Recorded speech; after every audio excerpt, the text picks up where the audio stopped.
इस मूवी की शुरुआत एक अजीबोगरीब गांव से होती है। यहाँ का सारा सिस्टम ही उल्टा है। सारे काम औरतें करती हैं। खेती हो, घर का काम हो या बाहर का कोई भी भारी भरकम काम, सब कुछ औरतों के ही कंधों पर है। जबकि मर्दों का एक ही काम है, अपनी औरतों की इच्छाओं को शांत करना। यहाँ की औरतें दिन भर मेहनत करती हैं और रात भर अपने मर्दों से पूरी ताकत से काम करवाती हैं, लेकिन फिर भी उनकी भूख कभी खत्म नहीं होती। रात रात भर की इस थकाऊ मेहनत से गाँव के मर्दों की हालत खराब हो चुकी है। सब थक कर हाँफ रहे हैं। लेकिन इस गाँव में एक लड़का है, मयोन। बाकी मर्दों से अलग उसका छोटा चेतन बिल्कुल काम नहीं करता। न तो खड़ा होता है न कुछ। पूरे गांव में उसका खूब मजाक उड़ता है। लोग उसे देखकर हंसते हैं, ताने मारते हैं और उसकी बेइज्जती करते हैं। एक दिन मयोन जंगल में जाता है। वहां उसे अचानक एक रहस्यमयी वरदान मिलता है। एक जादुई पानी पीते ही उसके शरीर में भयानक बदलाव शुरू हो जाता है। उसका छोटा चेतन धीरे धीरे भयंकर रूप लेने लगता है, जैसे कोई विशाल अनाकोंडा। अब सवाल ये है, जब गांव की औरतों को चेतन के इस तगड़े और खतरनाक हथियार के बारे में पता चलेगा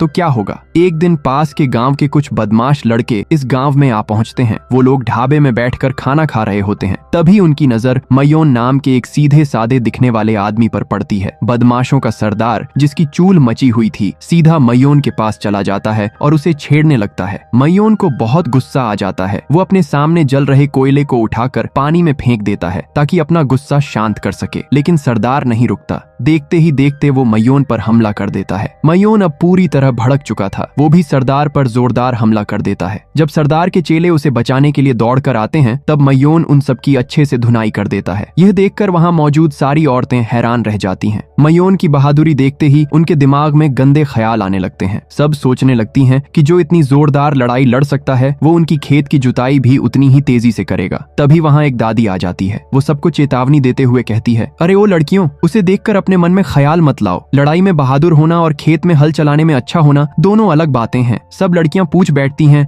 मतलब? दादी मुस्कुराते हुए बोलती है, इसके पास जो नागराज है वो फन नहीं फैला सकता। दादी की बात सुनकर सारे लोग मयोन की तरफ देखते हैं और जोर जोर से हंसने लगते हैं। मयोन सब कुछ चुपचाप देख रहा था, लेकिन कुछ नहीं बोलता। अब हम मयोन के बड़े भाई कर्ण को देखते हैं। कर्ण देखने में बेहद हैंडसम और तगड़ा था। पूरे गांव की औरतें उसकी दीवानी थीं। सब उसे बहुत पसंद करती थीं। जब भी कर्ण नदी में नहाने जाता, सारी लड़कियां छुप छुप कर उसे देखा करती। उसका तगड़ा शरीर और हैंडसम चेहरा देखकर उनकी आंखें फटी की फटी रह जाती। उधर मयोन जब कहीं जाता तो लोग बस उसके बड़े भाई कर्ण की तारीफें करते रहते। कोई उसकी बहादुरी की बात करता, कोई उसकी ताकत की। मयोन चुपचाप सुनता रहता, लेकिन मयोन के अंदर एक आग जल रही थी। उसका छोटा चेतन हमेशा सोया रहता था, बिल्कुल बेकार। इस बात से वो इतना गुस्सा हो जाता कि पागल सा हो जाता। वो दारू पीकर तमाशा करने लगता, चिल्लाता, रोता और गांव वालों को गालियां देता। एक दिन उसके बड़े भाई कर्ण आते हैं। वो मयोन को बोरी की तरह कंधे पर उठाकर ले जाते हैं। रास्ते में दोनों की मुलाकात किम नाम की लड़की से होती है। किम नदी के पुल पर अकेले नाच रही होती है। कर्ण उसे नाचते देखता ही रह जाता है। उसके कदम रुक जाते हैं। अचानक बैलेंस बिगड़ता है और दोनों नदी में गिर जाते हैं। पानी में गिरने से दोनों पूरी तरह भीग जाते हैं। गांव काफी दूर था, इसलिए दोनों नदी किनारे आग जलाकर अपने कपड़े सुखाने लगते हैं। आग के सामने बैठे तो हैं, लेकिन एक दूसरे से बहुत कम बातें कर रहे थे, जैसे उनके बीच कुछ ठीक नहीं चल रहा हो।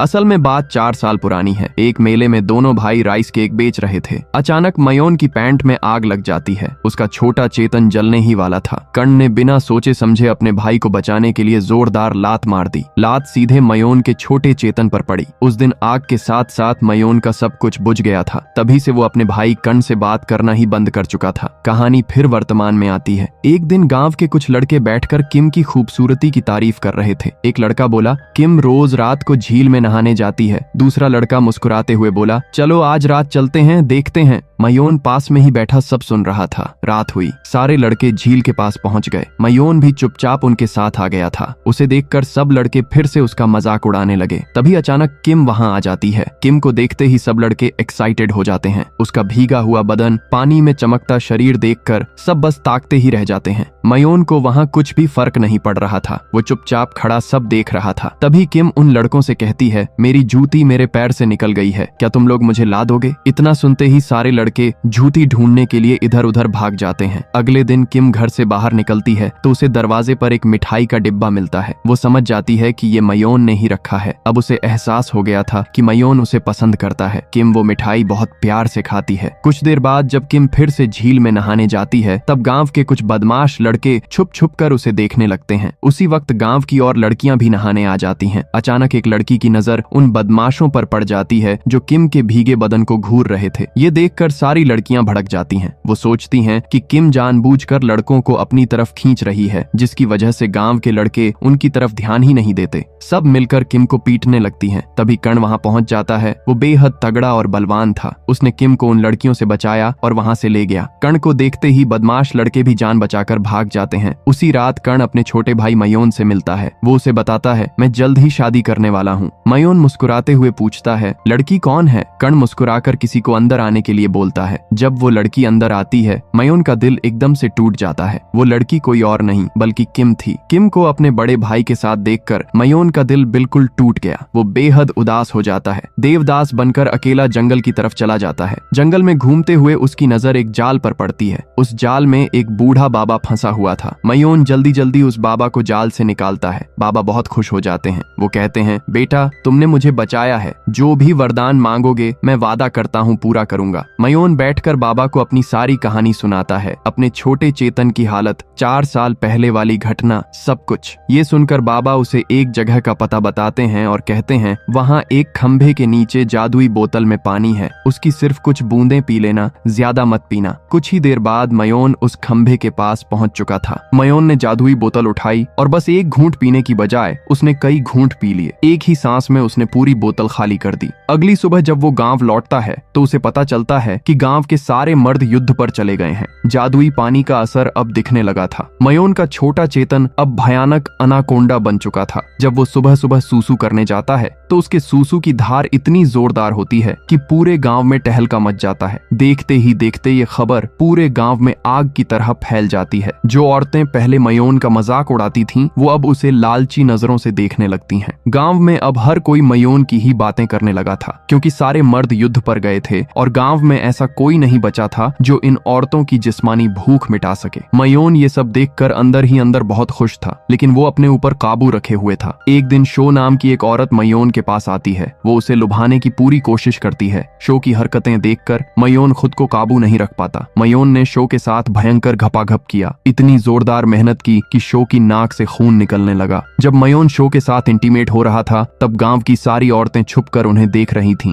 मयोन के अनाकोंडा को देखकर सब हैरान रह जाती हैं। इसके बाद सारी औरतें शो के पास जाती हैं और पूछने लगती हैं कि आखिर क्या हुआ। शो मुस्कुराते हुए कहती है, तुम लोग बस इतना समझ लो कि मेरे पिछवाड़े को ठीक होने में कम से कम 2 महीने लगेंगे। शो की ये बात सुनकर सारी औरतें दंग रह जाती हैं। अब सारी औरतें मयोन के घर के बाहर लाइन लगाकर खड़ी हो गई थीं। हर कोई अपनी बारी का इंतजार कर रही थी। मयोन अपनी सर्विस जनहित में लगातार जारी रखे हुए था। धीरे धीरे पूरे राज्य में मयोन की ख्याति फैल गई। इस खबर तक राज्य की राजकुमारी तक भी पहुंच गई। राजकुमारी के आदेश पर सिपाही मयोन को पकड़कर महल में ले आए। राजा मयोन से सीधे कहता है, तुम्हें हमारे दुश्मन राजा से मुकाबला करना होगा। अगर तुम जंग जीत गए तो मैं तुम्हारे बड़े भाई कर्ण को युद्ध से वापस बुला लूंगा। मयोन राजा की बात मान लेता है। अगले ही दिन वो प्रतियोगिता वाली जगह पर पहुंच जाता है। ये लड़ाई काफी अनोखी थी। दोनों को अपने हथियार पर वजन बांधकर उठाना था। जो ज्यादा वजन उठा लेगा वही जीत जाएगा। दुश्मन का आदमी पहले आता है और लगभग 30 किलो का वजन अपने हथियार से उठा लेता है। ये देखकर राजा और राजकुमारी दोनों परेशान हो जाते हैं। अब मयोन की बारी थी, लेकिन उस वक्त मयोन का छोटा चेतन पूरी तरह सोया हुआ था। राजकुमारी ये बात जानती थी। वो मुस्कुराते हुए एक केला उठाती है और उसे ऐसे चाटने लगती है जैसे वो केला नहीं बल्कि मयोन का अनाकोंडा हो। ये देखते ही मयोन के पूरे शरीर में बिजली सी दौड़ जाती है और देखते ही देखते वो पूरे 120 किलो का वजन अपने हथियार से आसानी से उठा लेता है। मयोन के इस कारनामे से पूरा राजमहल खुशी से भर जाता है। उसे राजमहल में खाने के लिए आमंत्रित किया जाता है। खाने के दौरान अचानक सेनापति आता है और राजा से कहता है, महाराज, जंग में कर्ण मारा गया है लेकिन उसकी लाश हमें नहीं मिली है। ये सुनकर मयोन का दिल टूट जाता है। वो बेहद उदास हो जाता है। दूसरी तरफ किम की तबीयत बहुत खराब हो रही थी। उसे तेज बुखार चढ़ गया था और बुखार बिल्कुल उतर नहीं रहा था। तभी एक वैद्य आता है और मयोन से कहता है, तुम्हें अपनी शरीर की गर्मी उसे देनी होगी, तभी वो बच सकती है। मयोन ये सब करना नहीं चाहता था,